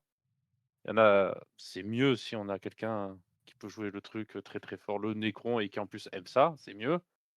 Mais si vous prenez un joueur qui a pas du tout envie de jouer Necron, qui aime pas jouer Necron et qui est pas bon sur Necron, c'est pas parce que, il va pas se transformer d'un coup en joueur qui va mettre des 15 parce qu'il joue un codex avec des Cthulhu, super fort quoi. Ça va pas marcher comme ça. Ah bon, je Faites trouvais attention à ça. je pensais que tu avais une sale tête, ça marchait.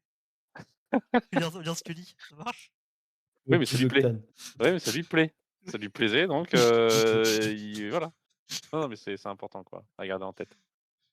Ça veut pas dire non plus qu'à la fin, faut que ça soit la foire et que chacun vient avec ses trucs bidules chouettes, hein. Attention, faut faire un peu la police aussi, hein. Ouais, Faut voilà, faut donc pas la que ça soit le matrice cirque. qu'il Faut propose, pas que ça elle voilà. elle apporte quelque chose au collectif. Si c'est juste pour dire: «Ah, je suis très, très fort, contre je sais pas quoi, agent Imperium», merci quoi. Super. Oui, je pense que la vraie difficulté, c'est de se retrouver avec un joueur, par exemple, qui ne joue que GSC. Il y a GSC, toute cette édition, il y a eu des hauts et des bas, mais surtout des bas. Je pense que c'est bien de se rendre compte à quel moment il faut, percer l'abcès. En gros, il faut se dire: «Bon, ça suffit là, ça rame trop ton truc, est-ce qu'on réfléchit pas à faire un switch, tant qu'on a le temps?» Et alors par contre, si vous avez pas le temps, que vous êtes à un mois du tournoi, il vaut mieux quelqu'un qui a 60 parties de GSC dans le nez que quelqu'un qui a 3 parties en écran dans le nez, par exemple. Mais l'idée, c'est qu'il faut aussi avoir on va dire la vigilance de repérer des codex qui rament trop et de faire un choix éduqué, de est-ce qu'on a envie de faire ça et de commit avec ça ou est-ce qu'on n'aurait pas le temps et l'envie d'aller voir autre chose, quoi? Parce qu'aucun joueur n'a envie de se faire bâcher tout le week-end normalement. Mmh, Oui. Généralement, on se donne aussi un délai, quand on défriche le méta pour se dire: «OK, à cette date-là, on prend une décision pour A ou B» et après on change plus, dernière minute. mmh Parce qu'on mh. préfère valoriser, un codex qui est peut-être sous-optimal et encore que, mais avec un mec qui a envie de le jouer et envie de prouver que ça fonctionne plutôt que de dire: «Non, non, mais bascule sur ça», voilà. Ouais, on pourra en parler, on a des bons exemples sur la Ligue 1 chez nous, quoi. Ouais. Je sais plus ce qu'il y a après, donc je switch. je Oui, pense. alors Ouais. ça paraît con. On est quand même sur un jeu, où il faut avoir quand vous prenez un codex, c'est pas pour dire, «Le codex est super fort, j'ai envie de jouer ça» et cetera. Il faut arriver à prouver à vos collègues qu'il a une valeur pour votre équipe. Donc nous, ce qu'on fait, c'est que quand tu viens avec un codex, on te donne un peu de temps, mais tu dois amener une matrice. Tu dois dire: «Bah, moi, je sais que je serai bon contre ce genre de match-up». Typiquement, on parlait de Cointel tout à l'heure qui a amené un nouveau codex, enfin qui a amené un méta, avec Démon de Slanesh. On lui a dit: «OK, bah, dis-nous ce que ça apporte pour nous dans la matrice». Si c'est très, très fort, mais qu'en fait, c'est redondant par rapport au reste, bah, peut-être que c'est pas optimal. Par contre, si tu apportes quelque chose qui peut nous aider dans la matrice, bah, on peut plus y croire et amener quelque chose. Donc, le complémentarité de matrice est importante. Donc, vous verrez que des fois, dans les matrices, on se fait un peu peur, parce qu'il y a du rouge partout, mais en fait, on arrive très bien à naviguer une fois qu'on a commencé à dispatcher les tables, et cetera, et cetera. Donc, au lieu d'avoir un truc qui est super fort contre le méta, ayez des trucs qui sont complémentaires les uns avec les autres, pour avoir une bonne couverture. Mmh, je pense qu'on va basculer sur une matrice. Vous en pensez quoi? Oui. On a une On est déjà à question 1 heure de import live, on peut on a une question intéressante. Au Québec, on a beaucoup de teams à 5. Est-ce est-ce que c'est différent la façon de penser selon alors, cette année, on fait un deuxième tournoi à 5. On a fait l'ITT et un deuxième là et bon, sans trop étayer, dans l'idée, on a favorisé, avoir des armées plus polyvalentes et avoir très peu de polarisation parce qu'à 5, tu couvres vachement moins bien, le méta dans sa globalité. Il y a beaucoup plus de chances qu'il y ait des trous dans ta matrice et donc je pense que c'est bien d'arriver avec un roster plus équilibré et moins de polarisation quoi, donc faut pas prendre trop de risques dans son roster. Mais, en fait, c'est un peu dur de dire, faites ça à 8 et soustrayez ces 3 là et vous avez un roster à 5. C'est pas si simple. Mmh. C'est Mais je pense aussi qu'à C'est très 5 l'expérience, y met encore plus. il y a aussi c'est important ce que tu dis parce le facteur du format aussi, parce que entre WTC, FEC, je crois que c'est format alpine, si je me non, c'est ITC, je Ouais, sais pas. format alpine, c'est pour l'alpine, oui. Ouais, ça et en fait Form PTC pour les tables ICT, elles Mmh. changent tellement donc Oui, bah, ouais. ça renvoie à notre chapitre sur les tables, mais du coup qui va avoir, bah, un impact différent, des conclusions du coup différentes sur la construction de votre roster. S'il y a à la fin, il y a des tables il y en a 4 sur 5 qui favorisent le tir, bah, je vais jouer du tir, hein. Je pense qu'il y a pas de magie là. C'est, oui, heu, mais effectivement, on fait un tournoi en ce moment et c'est vrai qu'à 5, si tu as des matrices qui sont assez polarisées, c'est quand même beaucoup plus difficile d'échapper. Tu peux prendre vraiment de mauvais match-up, quoi. c'est ça. Donc avoir un truc un peu plus Sauf si vous êtes tombé juste et en vous polarisant, en fait, vous éclatez à chaque fois 4 mecs sur 5 parce que genre mais voilà, c'est un pari quoi, hein, parce que ça peut aussi être, vous perdez 3 fois sur 5. Fort, oui, oui, bon, par faire exemple. attention quoi. Je vois, très bon exemple. Oui, si je devais, Heu, je sais pas si tu voulais qu'on développe, juste sur le démon, par exemple, si je devais résumer les discussions que j'ai avec Tanker, et Zeka, donc nos appareilleurs, ouais, bon, il y a je passe la phase de test et tout, on découvre, on bidouille. La conclusion, le retour que je fais à un moment donné, c'est: «Bon voilà, les gens FXS grosso modo, c'est fort contre les armées de CAC, c'est fort dans les match-up de corps à corps contre corps à corps». Ça a l'avantage, c'est faible contre les match-up de tir sur des tables un peu trop ouvertes, ça meurt trop vite. Donc grosso modo, la conclusion c'est voilà, je ne peux pas vraiment attaquer une défense 1 de tir, oublie-moi. Par contre, dans des match-up de corps à corps, j'ai l'avantage et ensuite donc ça c'est mon retour. Il y a, on compose avec le retour des 8 joueurs sur ce qu'ils font et on voit si du coup ma conclusion, bah, s'imbrique bien dans le roster, apporte quelque chose d'intéressant, ou alors est-ce que c'est un énième doublon d'armée qui est fort contre le CAC, on en a déjà 5, ça sert à rien. Voilà, ça peut aussi être ça, quoi. Donc si je devais résumer. Donc là, on a fait le choix de dire: «Non, c'est plutôt bien, ça apporte quelque chose, qui est utile, donc on le garde». Voilà. Après il y a eu des tests, beaucoup de parties, des tournois avec, hein, ça a pas c'était pas que de la théorie, hein. Voilà si je devais, résumer. faut ajouter que tu l'as quand même joué pas mal de temps, parce que tu l'as joué à l'ITT, tu l'as fait au BCL, c'est ton troisième tournoi avec quand même. C'est pas, je l'ai pick C'est up, ça. Non, full non, c'est talent. ça, C'est pour prouver j'ai ton ça, concept. ça a été un travail de long terme et qui a débuté son application en décembre, quoi. Donc depuis décembre, je ne jouais que ça. Donc arrivé effectivement, fin mars, bon, il y a pas mal de games dans les pattes, beaucoup de tests, voilà, il y a des données, quoi. Ça peut pas se faire en un mois, quoi. Ça, on est d'accord. Enfin si, ça peut, mais à ce moment-là, c'est Et encore plus chronophage, quoi. et c'est un très bon exemple parce que je trouve qu'arriver à faire un pas de côté dans la méta et arriver avec des concepts qui sont pas enfin pas connus, ça nous amène beaucoup d'avantages, je trouve, en pairing. Parce que Mmh. c'est sûr, les personnes s'estiment mal contre. C'est ça, Et que ça soit ça faisait partie à des 5, avantages, 6 ou 8, illustrés, quoi. ouais, ça nous fait un gros avantage, pour la ronde, ouais. Mmh. Bon, c'est un cas concret? Ouais, vas-y, la batterie se pose. Je sais pas. Alors, est-ce que vous l'avez bien? Est-ce que vous la voyez en entier? Est-ce que c'est on voit pas en entier, mais bon après ce sera vraiment trop petit. Bien. C'est bien? Ouais, c'est Je crois que je nickel. peux encore optimiser. OK. Donc là, on s'est pris une matrice, donc c'est le round 1 qu'on a fait contre les fuseurs. Donc vous Voilà, voyez que notre matrice a vraiment du rouge et du enfin, belle elle est matrice. pas du tout polarisée. C'est une matrice pas forcément facile à gérer. Et nous, ce qu'on prend donc on a des codes couleurs, en fait, on a un truc très visuel pour dire, bah, le plus c'est rouge, plus c'est galère, plus c'est vert, le plus on a envie de l'avoir. Et on a aussi la capacité de se dire, bah, il y a des facteurs tables que nous on note ici, on se dit, bah, qu'est-ce qu'on veut pas avoir ou avoir? Ou des commentaires, plus ou moins, tu vois? Par exemple, là, il dit, bah, Tanker, il dit: «Bah, le match-up contre la DG, je l'ai pas testé. Donc mon estimé là, bah, j'ai un niveau de confiance, moyen». Oui, c'est pas écrit, c'est Donc on a essayé une emoji pour dire ça, pour que ça aille plus vite. on a mis un emoji, ouais, voilà. Bon, nous, le petit truc avec, le Tengu, c'est un niveau de confiance, on se dit: «Bah, ouais, je pense que je peux y aller, j'ai déjà fait, j'ai envie je suis sûr de ce match-up là, j'ai envie de le faire, quoi». Donc on met le niveau de confiance des joueurs dans notre matrice directement. C'est un peu un truc qui est pas que le code couleur, mais aussi, l'envie du joueur de faire les trucs. Donc quand on voit le pitch de Quantel qui nous dit, «Super codex» et cetera, on voit que sa ligne elle est éclatée, Et avec des complètement full rouge. intermédiaires en face. On se dit: «Ouah, c'est chaud, ça se trouve round 1 on perd, quoi».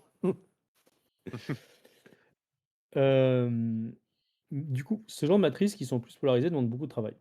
Le 1er truc qu'on fait, c'est déjà, dès qu'on fait les différentes, pairings, enfin, codes couleurs, on revoit chacune des colonnes un à un. C'est-à-dire que là, si on fait Lugo, bah, on demande à Aretas qui est Eldar: «Qu'est-ce que tu penses de cet estimé-là? Est-ce que tu penses qu'il est correct ou pas?» Et on revoit, on change à chaque fois, chacun des trucs.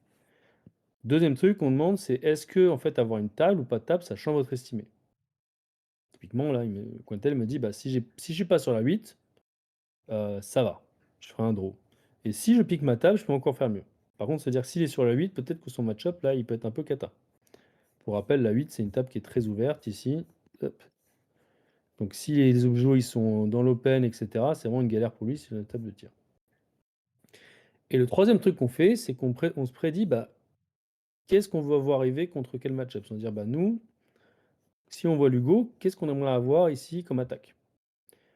Donc ça, c'est le setup minimum qu'on se donne, c'est-à-dire le match-up en moyenne, ce qu'on veut pas avoir comme table, est-ce qu'il y a besoin d'une table, requise et qu'est-ce qu'on veut voir comme match-up? Et après, en fonction de ça, on navigue, on se dit: «Bah, d'accord, quelles sont les personnes qui ont les lignes en verticale?» Enfin, les lignes en verticale, ça n'a aucun sens. Les lignes qui ont le moins de possibilités de se prendre des grosses, mandales et ceux qu'on utilise le moins en attaque. Et ça nous permet d'ouvrir le bal. Bon, là, évidemment, on a mis le custo en def 1 parce que le custo en def 1, mais en fait, ça nous permet de mettre la base, oups, pardon, la base de réflexion. Je sais pas si je partage le bon écran. Si on voit. On voit le péril. On voit le pairing, enfin voilà ma truc. Mmh. Comment on Je me demandais comment on peut leur expliquer comment on aborde le pairing par rapport à ça? Parce qu'une fois qu'on a mis la def et tout, c'est plus d'interaction, mais Déjà, généralement, il y a la notion de défune qui est techniquement avant matrice. Généralement, quand on construit le roster, Ouais. on a entre guillemets défini une def 1 qui est généralement le custo, en fait, généralement la def 1, on veut que ce soit une armée de tir pour vite récupérer les tables vides. Parce que généralement, dans chaque layout, il y a genre 2 tables vraiment open qu'on veut vite débarrasser et nos listes de tir ils sont intéressés. Et généralement, vu que les adversaires ils font la même chose, bah, généralement les 2 défunes, c'est des match de tir et ces 2 tables ils sont plus là. Et après, on peut passer aux Mmh. autres choses.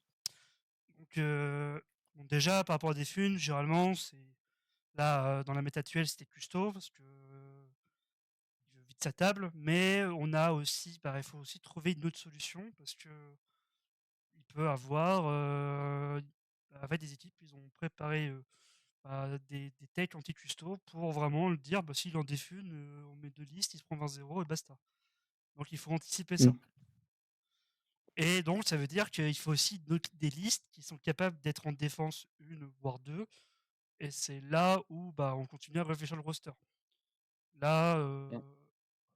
de notre roster, bah, on avait l'Astra qui était entre guillemets un blanc dans le roster. Je sais plus si c'était un Mmh. blanc, mais c'était un blanc, mais qui faisait aussi office de def. Et on avait aussi notre ultramarine qui était typé avec un peu plus de tir. Car Bah, lui, ici, c'est plus un flex même, c'est plus parce un que flex, pour le coup, mais il avait quasiment aucun match-up de mauvais, tu vois? déjà, ça, c'est le truc le plus. C'est le début du péril, c'est l'open hunt. C'est l'opener, c'est. Genre, c'est le plus simple, c'est généralement, on met la défune et généralement, on regarde sa ligne, bon, on met le custom en première def. Est-ce que il se peut se faire lock?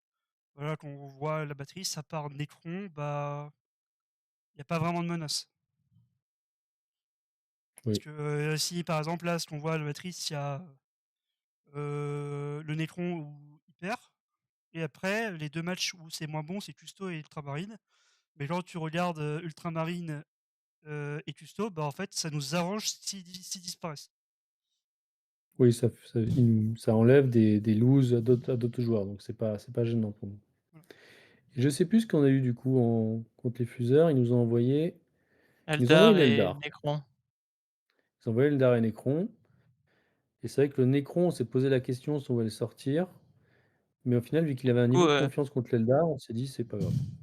en fait, si on se met à leur place, on se dit, que, l'Eldar, il a pas envie de rester trop longtemps, parce qu'à la fin, il y a un méchant War Eater et un Mmh, méchant CSM.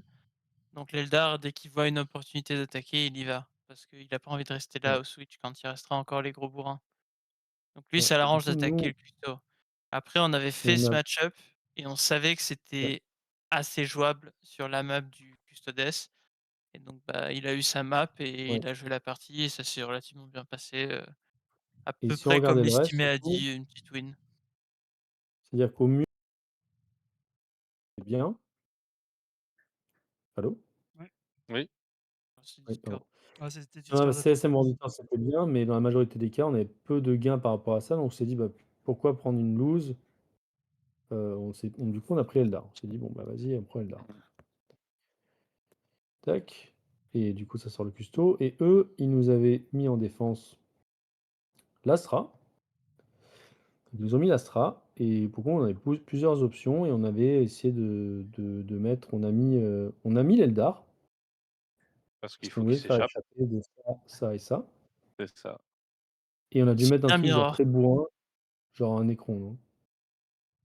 Ouais, que ça marchait bien, enfin c'était notre, à la base, notre attaque sur les armées de tir, on va dire. Et Ça correspondait Ouais. au profil. c'est ça. Et généralement, bah, quand une def, bah, tu as le choix entre un match-up turbo lose et un match-up où c'est bah, ok, Faire un peu bah, moins. tu acceptes l'autre match-up. C'est Mmh. un peu l'effet du. Bah, on vous donne le codex. Vous avez 2 possibilités. Réponse A, tu meurs. Réponse B, tu prends l'Eldar et nous on est Mmh. content, tu vois. Genre, c'est un peu. Tu vois, ça répond à une question qu'on avait plus tôt, c'est pourquoi accepter Eldar? Bah, en fait, si tu es l'Astra, entre prendre un Eldar où tu peux faire une petite loose et prendre un mec où tu peux prendre vraiment un énorme cartouche, bah, tu dis: «OK, je vais tenter ça», et en fait, nous, bah, ça nous fait échapper Eldar qui a quand même 3 autres mauvais match-up. Et après, Donc en on a ça qui soi, s'est ouais. l'exemple qu'on avait pris tout à l'heure avec l'Eldar, c'était dans la situation où l'Eldar était celui qui faisait peur. Là, c'était Oui, l'inverse, mais du d'accord. coup, enfin, la résultante est la même, c'est juste que Il là, en fait fait, plus c'est peur Eldar. le Necron qui fait peur et en fait, du coup, l'adversaire Mmh. doit se poser la question s'il préfère, être dans une très mauvaise situation, mais avoir un Eldar qui se balade encore en Pyrrhing ou juste, prendre le truc le moins pire des 2 et Et c'est ça déjà, et ce qui est intéressant dans les pairings, c'est que nous, on a une matrice qui est orange et rouge, mais ça veut pas dire forcément que la matrice adverse, elle est vert et bleu, quoi. Et c'est ça qui est intéressant, parce que au final, chaque joueur Ouais. a ses propres estimés, et ça peut varier au péril. Parce que moi, par exemple, je m'estime en loose contre Eldar, et donc bah, je peux me faire cliquer, surtout qu'il y a plein d'armées de corps à corps. Genre, par exemple, moi, jouer Astra, bah, je serais pas confiance d'être en première def, parce que j'ai trop de loose. Mais peut-être que le joueur Astra, il se sentait en confiance contre Eldar, et il se dit, bah, pourquoi pas, quoi. Mmh. Alors ça paraît évident, mais avoir des estimés justes, c'est bien le nerf de la 50 guerre. de la réussite, hein. Heu, donc on Et revient on réalise des lignes optimistes, c'est Et quand même quand vous super le important savez, et de quand vous le savez de pas, ça. bah, c'est important de le dire, parce qu'il faut avoir conscience dans le pairing, parce que c'est ça qui peut provoquer un delta de points dans une ronde. Mmh. Et l'indice de Ouais. confiance que nous on met, qui est pas obligatoire, hein. Sur le match-up, par exemple, si je prends ma ligne, j'ai un indice de confiance élevé sur le Necron et l'Astra. Pourquoi? Alors que, par exemple, l'Astra, il y a marqué pelouse et tout, mais parce qu'en fait, c'est des match-up que je connais, c'est des match-up que j'ai déjà fait plusieurs fois. Je sais ce que je dois faire, donc je suis pas perdu. Alors que peut-être, qu'une autre pelouse, c'est pelouse parce que je l'ai plus théorisé et moins travaillé. Donc du coup, il y a arrivé sur table, on a quand même un indice de confiance plus faible. C'est important aussi, c'est-à-dire l'expérience que vous avez. Si vous avez déjà fait le match, 1, 2, 3, 4 fois, Necron, je l'ai fait, 5 fois. 5 ou 6 fois avant la Ligue 1, du coup, j'ai vu beaucoup de cas de figure différents, je sais comment y répondre, donc du coup, je sais il y a moins de surprises sur table, quoi. Et si Mmh. l'adversaire en face, il a jamais fait le match-up, même s'il est dans un match, qui est censé faire 10, bah, peut-être qu'en fait, ne l'ayant jamais fait, il fait l'erreur de trop, qu'il ne refera pas la fois suivante. Mais il y a pas de fois suivante. C'est une seule game, donc trop Mmh. tard. Bon, du coup, je ressors l'Astra ici.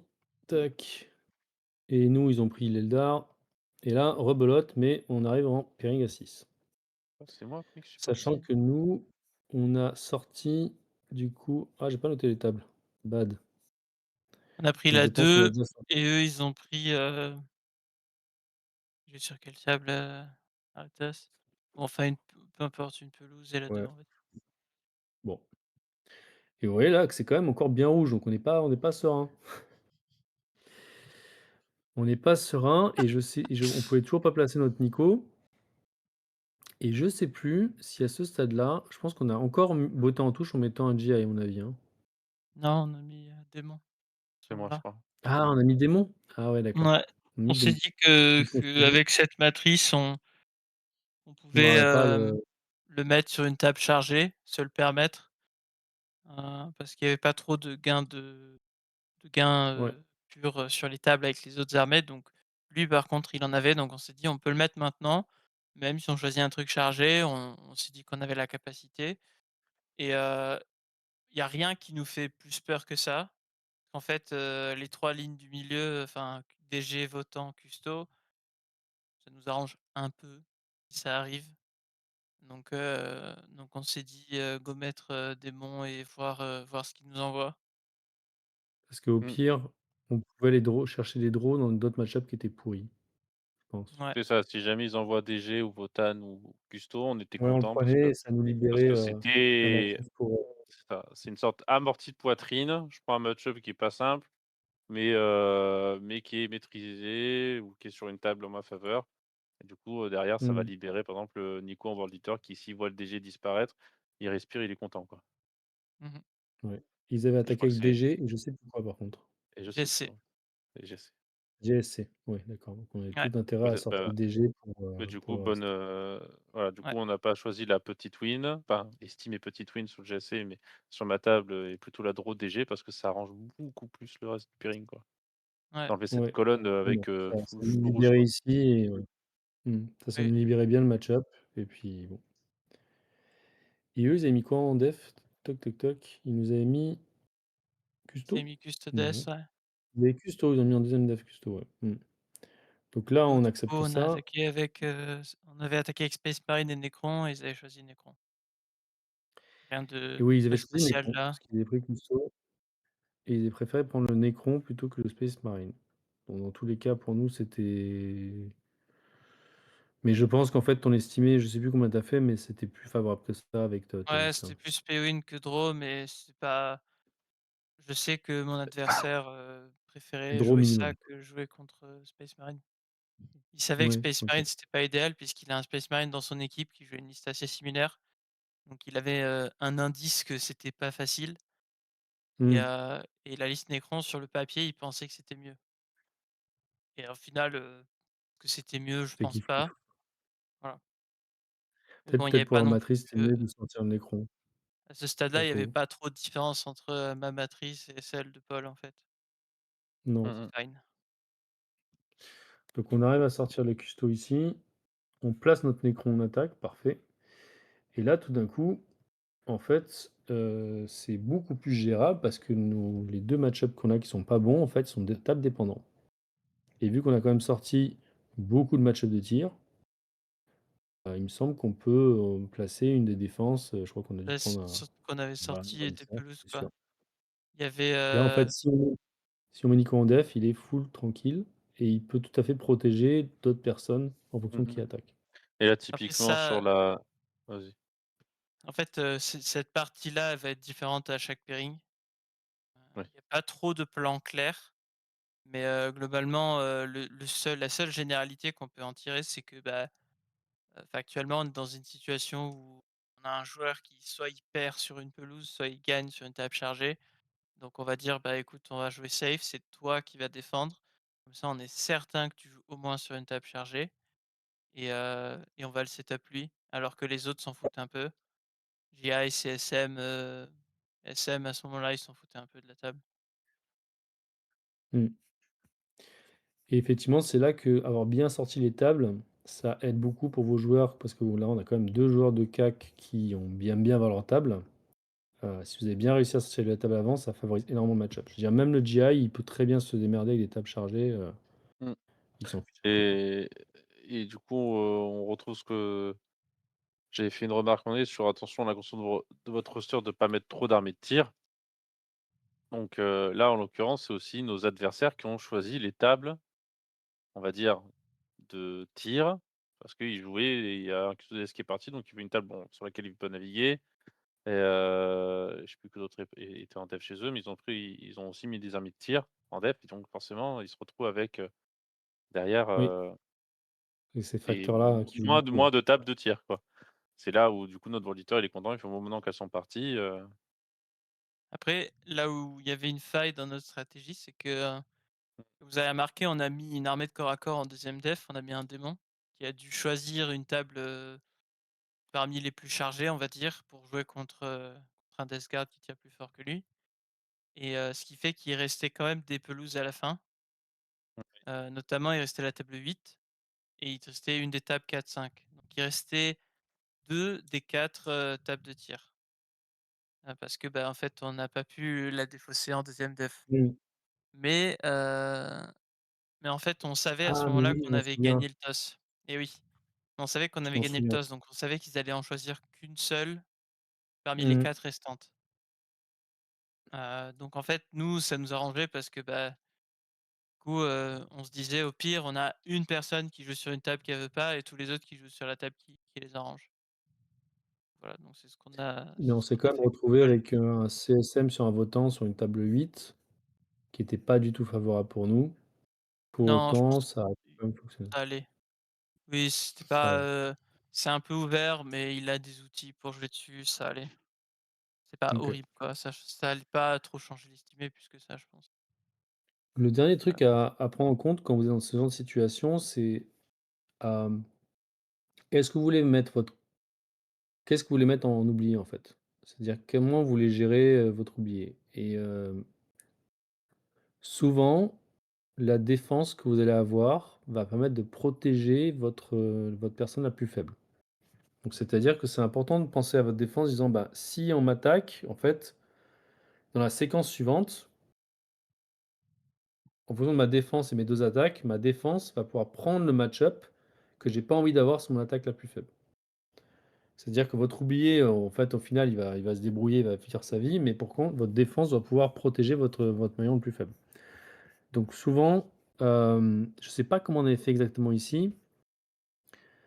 C'est peut-être pas le sur ce roster-là, c'était peut-être pas le cas, mais souvent on fait comme ça, on s'assure que notre défense peut prendre le match-up, qu'on veut que le mec, qui a des looses, ne prenne pas, quoi. Bah, sur cette séquence, c'était pas le cas. Ça arrive souvent, mais sur Sur cette cette séquence, c'est pas le séquence, cas. on pouvait pas trop parce que, bah, il y avait une plus-value de table et on voulait mettre le auditeur dans tous les cas. Mmh.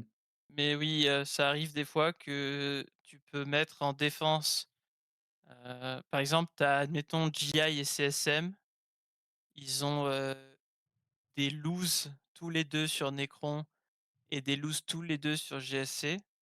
Dans ce cas-là, ce qu'on peut faire, c'est mettre War Eater en défense, attaquer systématiquement avec GI et CSM et en fait, le War Eater va accepter un des 2, Necron ou GSC, pour protéger GI et CSM. Je sais pas si vous avez suivi, mais voilà, c'est un Mmh. peu l'exemple qu'on essaie de donner, mais ça dépendra vraiment du switch et des mais enfin, on peut pas vous Ouais, faire ça tous les vient vraiment exemples avec de switch, l'expérience. Ouais.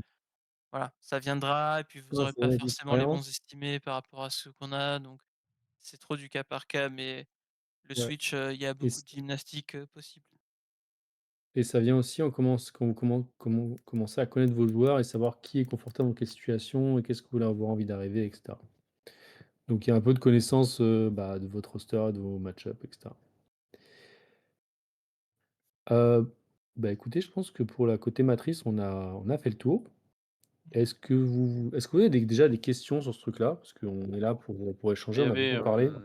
il y avait une question à un moment donné qui a été posée un peu plus tôt, c'était: «Est-ce que la DF1 ne change jamais?» Donc le Bull avait commencé un peu à y répondre. Je laisse, Hem, répondre. Si, c'est même Mmh. très rare que sur tout le tournoi, ce soit la même défunt, sauf si c'est un codex vraiment très fort. C'est arrivé des fois, mais souvent il y a quand vos adversaires se sont bien équipés, ils ont bien fait leur travail, ils sont censés pouvoir attaquer votre défunt. Et alors il y a une exception à ça, c'est que par exemple la Pologne l'an dernier, ils avaient un CSM en première def, un CSM qui avait, suffisamment de tirs pour faire peur aux IK et aux CK, qui était, le méta on va dire au dernier WTC et en fait, l'avantage de cette défense, c'est que personne ne l'avait prévu. Donc, personne n'avait une bonne réponse dessus parce qu'ils avaient bien fait leur travail, les Polonais. Ils avaient une bonne liste bien équilibrée et eux, ils avaient vraiment pas froid aux yeux de mettre, leur CSM en def, systématiquement, les 7 fois d'affilée et en fait, ça je crois que globalement sur tout le week-end, ça a relativement payé. Enfin, Oui, il a bien c'est marché assez leur solide, CSM. quoi. Donc, ça arrive, mais en même temps, faut pas s'y attendre. Mmh. Faut avoir un plan B, je pense. Faut pas C'est se ça, dire: surtout «On a si un joueur qui défend et s'il se fait contrer, on n'a pas de solution». surtout comme disait le Bull, par rapport au Custodes là, dans le méta actuel, méta de la Ligue 1, donc on sait que c'est très fort, on sait que ça veut choisir des tables plus pour une question de mobilité avec les Land Raiders, donc c'est souvent positionné en défense, souvent en défense 1 du coup, mais il faut aussi vous dire, c'est connu. Donc si les gens en face ont fait leur devoir, ont prévu des réponses, comme disait le Bull, prévoyez un plan B. Nous, notre plan B, c'était, bah, on a l'Astra, ou un peu le SM selon ça dépendra un peu du roster en face, hein, qui peuvent pallier à ça pour éviter que juste notre défense 1, meure, au début, quoi. Voilà, Mmh mh. parce que c'est attendu. Par contre, si votre défense 1, c'est un truc qui est pas connu, vous pouvez estimer que les gens ne seront pas préparés et que donc, bah, comme la Pologne, ils ont fait, en avant, hein, ils changent jamais, hein, parce que de toute manière, c'était pas prévu que les mecs en face s'arment contre. Mmh. C'était quand même Donc bien, pensez à ça, quoi. ouais. Juste au cas où, c'est bien peut-être de terminer le pairing, juste expliquer, ce qui était à la fin, qu'est-ce qui était en def chez nous, juste pour Oui, clôturer. alors on a mis Nico enfin on a mis le World Eater en def et ils ont attaqué avec le Genkult. Tiens, nous on a mis ça en def, ils ont attaqué avec Genkult et peut-être l'Ultramarine, mais je pense qu'on a piqué le Genkult. Et je crois que c'était Genkult et Ultra, ouais. Ou est-ce que les Ultras étaient rejetés? Donc c'est Genkult Ultra, donc logiquement on a pris Genkult. Ah, ils ont défendu avec Necron. Donc nous, on a Ils ont envoyé, défendu avec Necron, ouais. ouais, on a envoyé Garde Donc ça me Impériale et semble. Astra parce qu'on voulait pas mettre CSM dessus.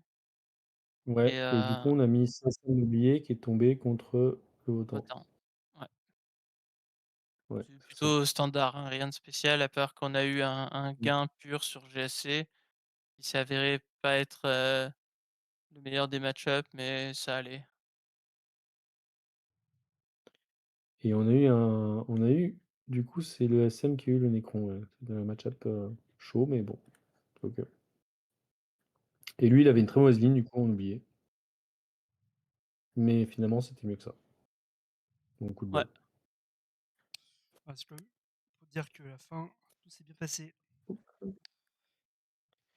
Et Ouais. moi, je pense qu'on peut revenir à il y a un truc, je pense qu'on pourrait un peu plus étayer parce que ça peut aider les gens dans leur réflexion. C'est, de repasser un petit coup sur, le slide sur la partie, tu sais, la partie où il y a les 3 colonnes, où il y a, comment, répartir voilà ça. En fait, dans choisir les 8, on vous mentionne un mix de attaque, défense et personnalité. En fait, je pense dans l'idée, je préfère, être sûr que c'est compris, mais je pense que vous pouvez pas, non plus arriver avec, 2 défenseurs et 6 blunters. C'est évidemment pas une solution parce que Mmh. vous aurez aucun genre votre matrice, elle va être full orange, full jaune ou full draw, full petite loose et ce sera pas très beau à voir. Genre vous aurez aucun levier Mmh. pour essayer de gagner. Je pense la vraie difficulté d'une construction de roster, c'est de se donner les outils d'avoir un avantage en pairing. Donc de faire parti pris sur quelques codex, de faire parti pris, de dire: «Écoute, c'est un risque, il faudra y mettre des ressources en pairing, mais c'est quelqu'un qui va s'il attrape quelqu'un, il fera des points». Et alors souvent, quand vous avez, un codex comme ça qui demande des ressources, c'est facile à placer. Vous pouvez même en avoir jusqu'à 3, c'est juste que ça devient plus dur à placer. Mais, nous, on a toujours, d'une attaque et on arrive toujours un peu à les placer parce que, bah, en fait, on arrive à forcer la main avec tous les autres rôles qu'on a dans notre roster. Voilà, donc l'idée, c'est que, bah, il faut vous donner des outils c'est bien d'avoir, des gens qui ont tous une mentalité, on va dire de jeu solo avec des listes équilibrées et tout, mais vous pouvez très vite arriver avec un roster qui a une crise d'identité et qui n'arrive pas à faire de la différence en matrice, quoi. Alors ça ne veut pas dire que vous allez pas gagner l'événement, parce que peut-être que vous êtes très entraîné sur vos codex et ça va primer, mais nous, ce qu'on vous parle, en gros, c'est on essaie de vous montrer, comment nous on réfléchit pour, construire un roster, en partant du principe que nos adversaires, ils ont des gros bras et qu'ils sont super préparés.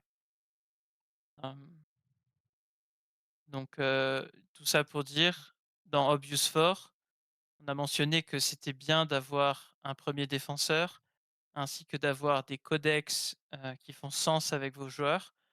Que, par exemple, si vous avez, quelqu'un qui ne joue que Eldar, bah, vous mettez cette personne parce que de toute façon, il ne va pas vous proposer autre chose.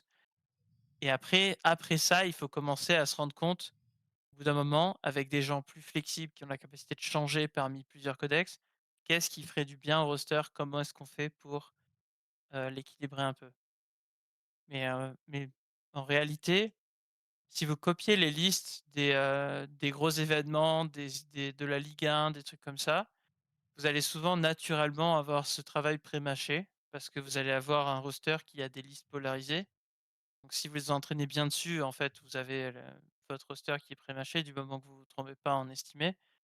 Mais l'idée, c'est que si vous devez y réfléchir à quoi faire, c'est bien de faire cette gymnastique de trouver une liste qui va vous donner ou plusieurs listes qui vont vous donner, de la du levier en pairing pour mettre des points et gagner des rondes, quoi, et avoir du vert dans sa matrice qui fait du bien à voir. Souvent, ça Voilà, veut je dire pense que c'est qu'avoir du vert important dans d'en votre parler matrice parce que je l'ai vu souvent ça quand même. Des matrices super plates, mais souvent, ton cœur, tu es d'accord que quand on a du vert dans notre matrice, ça veut aussi dire qu'on a du rouge autre part. Donc faut pas avoir peur aussi d'avoir des match-up pourris à côté. mmh Faut arriver avec un truc, disant: «Bah, moi, je peux être bon là-dessus, mais je sais que je serai pas bon là-dessus». oui, Ça fait peut-être plus peur en pairing, mais au final, si on arrive à vous placer, ça a beaucoup de valeur, je trouve.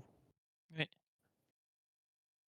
Et après comme, comme, magnifique, référence de film, d'il y a 20 ans, dans Tonnerre sous les tropiques, never go full retard.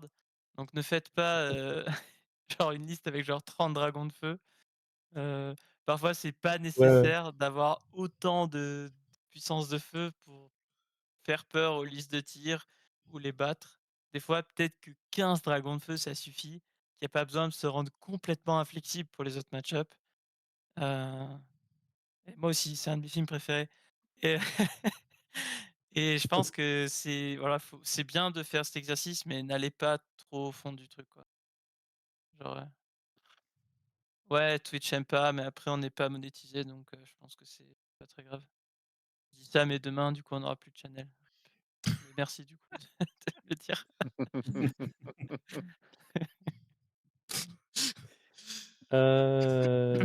Tiens, j'en profite pour vous dire que vous avez un petit icône de Defiler en haut à droite à côté de la tête de Tanker.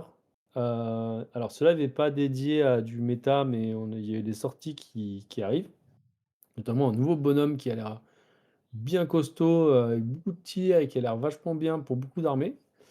Il se trouve qu'on a un partnership avec le Temple du Hobby et que, si vous faites vous avez très on a 25 par rapport au prix Games. Donc si vous les pinguez, vous dites: «Ah, j'ai envie d'un Defiler» et cetera, bah, ils vous seront très contents de vous les booker et les shipper le plus tôt possible. Même mon chat, il veut que j'achète des Defiler.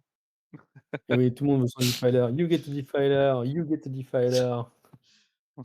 Voilà, non, Même pas de chaussette. Defiler, pas de Defiler, chaussettes. Mmh.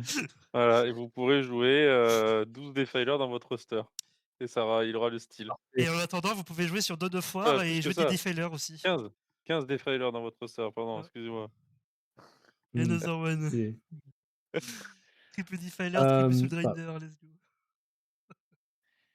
bon, on a essayé de vous donner, un peu nos tips, chacun de vos teams, rosters et tout, vont prendre des trucs qui les intéressent et laisser des trucs qui sont pas intéressants. En tout cas, pour nous, ça a fonctionné, parce qu'on sort de la Ligue 1 avec, 9 victoires sur 9 matchs et 119 points de moyenne, par ronde. Je pense qu'en dehors du niveau, exceptionnel de nos joueurs évidemment, il y a énormément de préparations qui ont été faites en amont, de connaissance des rosters et de pairing. En fait, tu peux mettre le meilleur joueur, sur table, s'il a pas son match-up, il est pas bien set-up, bah, il va pas performer. Et grâce à ça, du coup, on va revoir toutes nos visages, sauf, la mienne parce qu'il faut que j'aille farmer mon golden ticket, au World Championship de Warhammer à Barcelone en 2026. Donc c'est loin, mais bah, on est super chaud d'y aller et on va essayer de tout poutrer pour faire une bonne performance pour la France, à ce niveau-là, Ouais, à ce moment-là. Après, vous nous environ. reverrez dans d'autres événements éparpillés ou en groupe pour l'Alpine Cup, par exemple, qui est le mois prochain. Mais voilà, du coup, on est content de vous annoncer qu'on est, super chaud pour aller, à Barcelone cette année, pour une fois que c'est en Europe. Ouais, Heu, pour la une première Ouais, une édition en Europe. première très cool. et on dirait que je tiens la main à Ritas sur cette photo, c'est magnifique. Et ouais, c'est cute. Très cute. Cannot unsee.